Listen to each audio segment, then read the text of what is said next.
విశాఖపట్నంలో GVMC standing committee ఎన్నికలు కొనసాగుతున్నాయి. ఉదయం 10 గంటల నుంచి మొదలైన పోలింగ్ 2 గంటల వరకు జరగనుంది.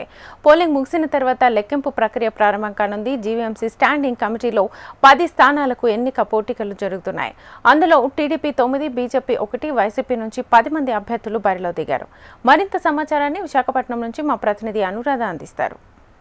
విశాఖ జీవీఎంసీలో మరోసారి పొలిటికల్ హీట్ కనిపిస్తూ ఉంది. ఎందుకంటే స్టాండింగ్ కమిటీ ఎలక్షన్స్ ఈ రోజు జరుగుతున్న నేపథ్యంలో ఉదయం 10 గంటల నుంచి మధ్యాహ్నం 2 గంటల వరకు కూడా కార్పొరేటర్స్కి ఓటింగ్ వేసుకునే అవకాశాన్ని ఇక్కడున్న అధికారులు కల్పించారు. ఎలక్షన్స్ కోసం ఏర్పాట్లన్నీ కూడా చేశారు. జీవీఎంసీ కౌన్సిల్ సమావేశ మందిరంలో ప్రస్తుతం స్టాండింగ్ కమిటీ ఎలక్షన్ ప్రారంభమైంది. మధ్యాహ్నం 2 గంటల వరకు కూడా ఈ ఎలక్షన్ జరుగుతూ ఉంది. ఎలక్షన్ జరిగిన తరువాత తదుపరి వెంటనే ఫలితాలను కూడా ప్రకటించేందుకు జీవీఎంసీ అధికారులు అన్ని ఏర్పాట్లని కూడా జీవీఎంసీ కౌన్సిల్ సమావేశ మందిరంలో ప్రారంభించారు. కేవలం కార్పొరేటర్స్ మాత్రమే లోపలికి వెళ్ళి ఓటింగ్ హక్కుని వినియోగించుకునే దానికి ఏర్పాట్లన్నీ కూడా చేశారు. మొత్తంగా అదంతా కూడా వెబ్ కాస్టింగ్ ద్వారా రికార్డింగ్ కూడా చేస్తూ ఉన్నారు. అయితే దీనికి సంబంధించి మనం చూసుకుంటే కనుక జీవీఎంసీలో అభివృద్ధి పనులు కానీ లేకపోతే కౌన్సిల్లో పెట్టే బడ్జెట్ అలికేషన్స్ మీద కానీ స్టాండింగ్ కమిటీ వర్క్ చేస్తుంది.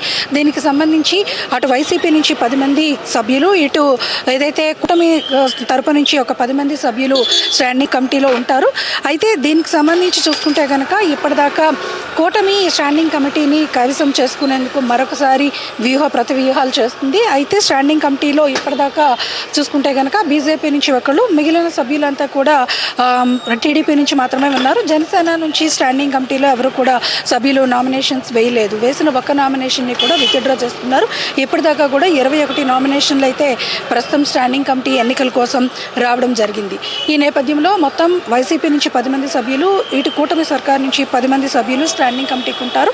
వీళ్ళంతా కూడా మొత్తం 97 మంది కార్పొరేటర్స్ ఉన్న జీవీఎంసీలో వీళ్ళంతా కూడా ఓటింగ్ చేస్తే కనుక క్రాస్ ఓటింగ్ జరిగినా కూడా దాదాపుగా 65 ఓట్లు ఒక్కొక్కరికి కూడా వచ్చే అవకాశం ఉంది. ఎవరైతే 65 ఓట్లని క్రాస్ చేస్తారో వాళ్ళందరినీ కూడా స్టాండింగ్ కమిటీ సభ్యులుగా వాళ్ళు ప్రకటించే అవకాశం ఉంటుంది. ఎన్నికల తర్వాత ఫలితాన్ని వెంటనే ప్రకటించేందుకు అధికారులు ఏర్పాట్లన్నీ కూడా చేస్తున్నారు. స్టాండింగ్ కమిటీ పదవీ కాలం దాదాపుగా 7 నెలల పాటు ఉంటుంది. ఆ తర్వాత తదుపరి మెయిన్ ఎలక్షన్స్కి వెళ్ళే అవకాశం ఉంటుంది. ఈ లోపుగా ఇక్కడ విశాఖ జీవీఎంసీ నగరపాలక సంస్థ ఆధ్వర్యంలో ఏవైతే కౌన్సిల్లో వాళ్ళు చట్టపరమైన నిర్ణయాలు తీసుకుంటారో వాటి విషయంలో కానీ బడ్జెట్ ఎలికేషన్స్, ముఖ్యంగా ప్రతి 10 వార్డ్స్కి సంబంధించిన బడ్జెట్ని, అక్కడ అభివృద్ధి పనులకు సంబంధించిన బడ్జెట్ని కూడా స్టాండింగ్ కమిటీ ఆమోదించాల్సి ఉంటుంది.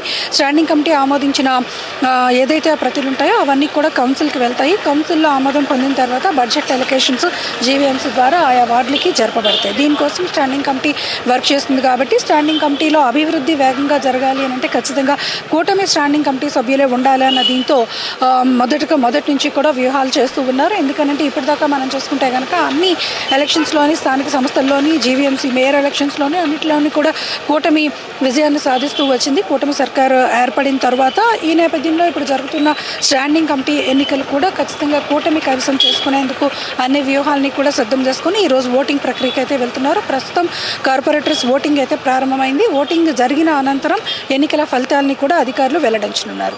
ఇది లేటెస్ట్ అప్డేట్. వీడియో జర్నలిస్ట్ ధనుష్తో అనురాధ, HM టీవీ, విశాఖపట్నం.